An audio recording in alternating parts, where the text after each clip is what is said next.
Hey everybody, welcome to the Entrepreneur Experiment podcast, season 7, episode 135. I had to go and check that this morning. That's a lot of episodes.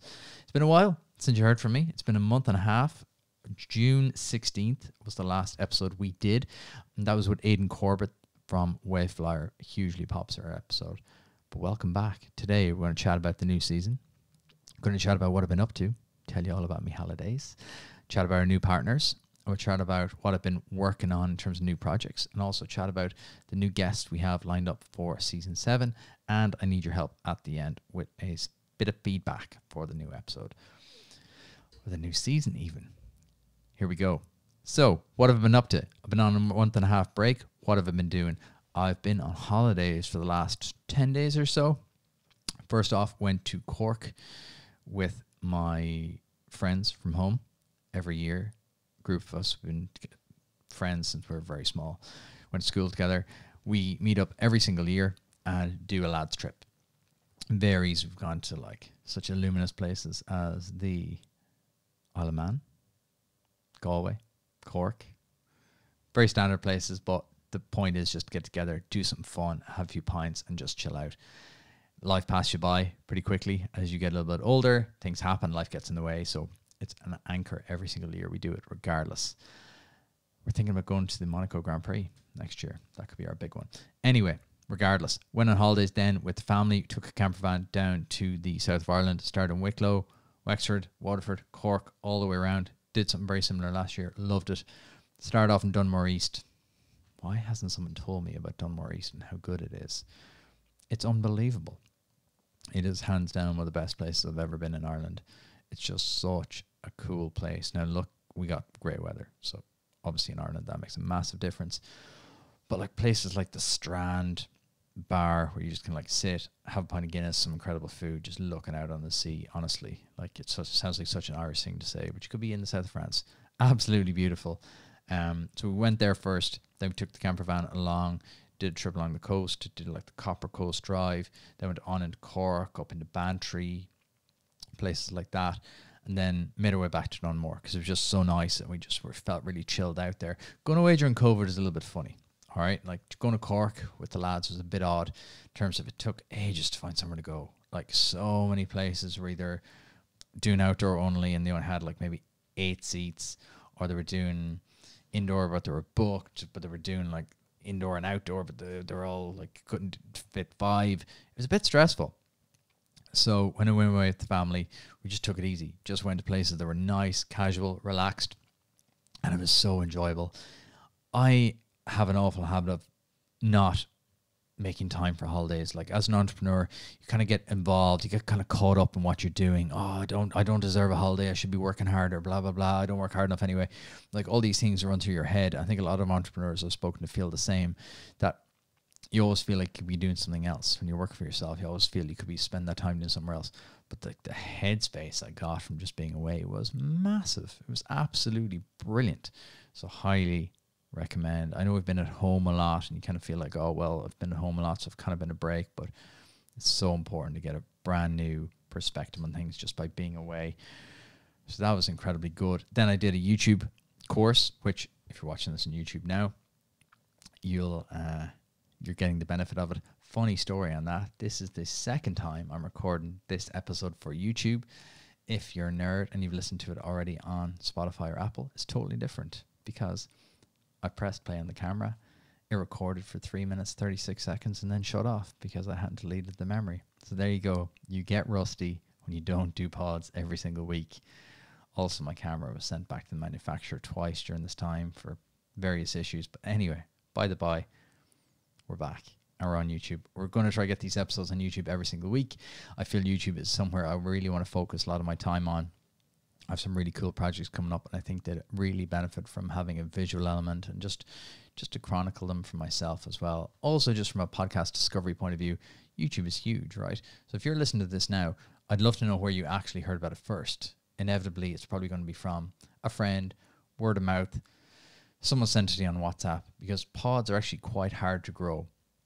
So I've been doing this for 2.5 years now, and it's quite a slow process to grow a pod because it lacks that organic nature of social media or YouTube. they're quite closed spaces. So if you're listening on Spotify or you're listening on Apple, it's quite hard and quite fidgety to share, and there's no real social aspect to it in terms of, there's no comment section, there's no interaction. Like if you're listening to me right now, and you're not watching on YouTube, you'll be driving along in your car, or you'll be out for a walk, or you'll be doing something while you're listening. So from that point of view, pods are actually quite hard to interact with your audience. That's why I keep asking people to join the mailing list. And if you haven't, get on it. Or actually brings me lovely on to a segue of, we're going to do a giveaway. We're going to give away a YouTube. We're not going to give away YouTube. We're going to give away a Entrepreneur Experiment hoodie. I will flash it up on the screen now. And it's a black hoodie, red logo. Go to my Instagram. You'll see it there if you want to have a quick look at it. What we're going to do is we're going to give it away to someone over the course of the next week. All you have to do is subscribe on YouTube. So like the YouTube channel, or join the mailing list. Or if you want to get 2 entries, join the mailing list and subscribe to the YouTube channel. And you're in for a chance to win the hoodie. Now, on to my new partners for the season. We have 3 brand new partners. And what I love about this is that they're all entrepreneurs. So 3 brand new companies who've come on board to help support the podcast. First up, Find a Venue. Sean and his team. It does exactly what it says on the tin. If you were a corporate entity trying to book venues for either conferences or parties or anything to do with your company, Sean at findavenue.ie is the place to go. They will help you from start to finish, finding the venue, as you can tell from the name, handling all the logistical details, so you don't need to do anything. It also doesn't cost you anything to book on findavenue.ie. I'll be chatting more about Sean and Find a Venue on Thursday's episode. Then, second, we have chapter.ie. They are a full branding and design company. So 360-degree company dealing with everything to do with branding. They're a full creative studio based out of Cork. I love strong branding and strong storytelling, as you know, if you're a regular listener to the pod. If you're watching YouTube now, you can see over my right shoulder, I love my logo. It encapsulates everything about the pod and about me and what I believe in terms of minimal branding. Deirdre and her team at Chapter, incredible team.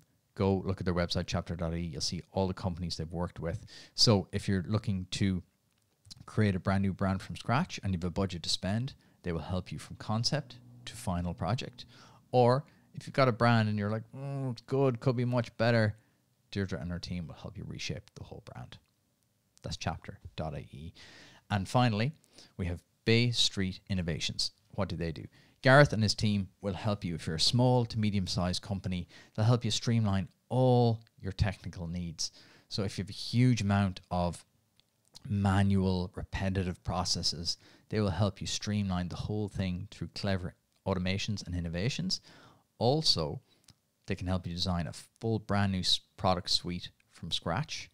And thirdly, if you're a non-technical founder, I think this is a big one for my audience. If you're a non-technical founder, I've been a non-technical founder, it's a nightmare. If you're a non-technical founder, they will do consultancy with you to help you build out the technical side of your business. That is huge. So go check out Bay Street Innovations, all linked in the description right below. Help support them. It helps me grow the pod. It helps me bring it to you every single week. Now, on to season 7. What are we going to be doing? We're going to be doing the Idea Lab every Monday, as we're talking about right now. They're short episodes, 15-minute or less episodes, just about Dear Diary style of what I'm up to, interesting things I'm seeing, cool trends I'm seeing, cool people I'm talking to. And we're also going to have guest entrepreneurs who come on every week and chat to me about trends, ideas, cool things they're seeing as well. We'll mix them up throughout the season. And then on Thursdays, as usual, the big interview. I love these. I love the long form interviews because I feel huge value comes out over the course of an hour. Sitting down to talk to someone for an hour is huge, and it gives you such an insight into, it's not just sound bites, or it's not just like a quick tiny story that gives you just a snapshot of what they're doing. Over the course of an hour, I feel I really get into what really makes them tick, what makes them successful, and what can help you be more successful. So coming up on Thursday, we have a massive interview to start season 7. Honestly, getting guests of this caliber still blows me away. Oisin Hanrahan, who started Handy and then sold it to a company called Angie, which he is now the CEO of. He's the CEO based out of New York, well, based out of Carolina at the minute due to COVID, but he is the CEO of a company now with over 5,000 employees. Irish entrepreneur, started here, sold his company to a company in the States, and has now grown incredibly. It's a great episode in terms of leadership during crisis, transitioning from being an entrepreneur to being a CEO of a larger company. Just so many lessons. He's such a down-to-earth guy for someone who's had such success so early in his life. So that's Thursday, chat with Oisin Hanrahan. Then over the course of the season, we've people like Pamela McGurk, founder of Payslip. They've over 8 million euros in funding secured in the last couple of months. They're based out of west of Ireland, Westport. And then we have Jane Ronan from Talivest. We have Rona Tour from Lios Group. And we have Gary McLaughlin from Glendalough Distillery, recently sold to Mark Anthony Brands. So we have a stellar lineup, and that's just the first 5 weeks. So we have a huge amount of stuff. Now, I need your help on something. Do you think live events are coming back? And why I ask you that is we have our online private community, the Entrepreneur Experiment Group. We do online events, meetups, things like that. But it's been pretty hard over the last 6 months to kind of get the same feeling of community as you would from just meeting someone in person. We had a golf event, which was brilliant, but I'm very conscious and very aware that golf is not for everybody. And I want to have a live podcast, and I want to have some live meetups and just some live get-togethers with people who are listeners of the pod and who are listeners of the Entrepreneur Experiment private community. You can join that on my website. Go to mrgaryfox.com. If you want to join that, it's €99 for the year. Well, my question is, do you think live events will come back? So do you think, would you feel comfortable going to a meetup with, say, 20 or 30 people, or going to a live podcast with, say, 40 or 50 people? Would you feel comfortable? Is that something you'd be excited about? Is that something you feel a bit apprehensive about? And just, do you think so in general? Will that come back? So let me know in the comments below, or send me a DM on any of my social channels. They're all the same, Mr. Gary Fox, MR Gary Fox. And let me know what you think. I'd be kind of curious to get your feedback, because I'm really eager to do like 4 meetups. That's 4 meetups. Cork, Galway or Mayo, Dublin or Wicklow, and then up north with maybe Omagh. So I'm kind of really cover all of Ireland and do some live pods while I'm there. What do you think of that idea? Would that work? That's it. 12 minutes, 27 seconds. We've nailed it for today. That's it for today. I'll see you back on Thursday with my chat with Oisin Hanrahan, the now CEO of Angie. I'll see you then.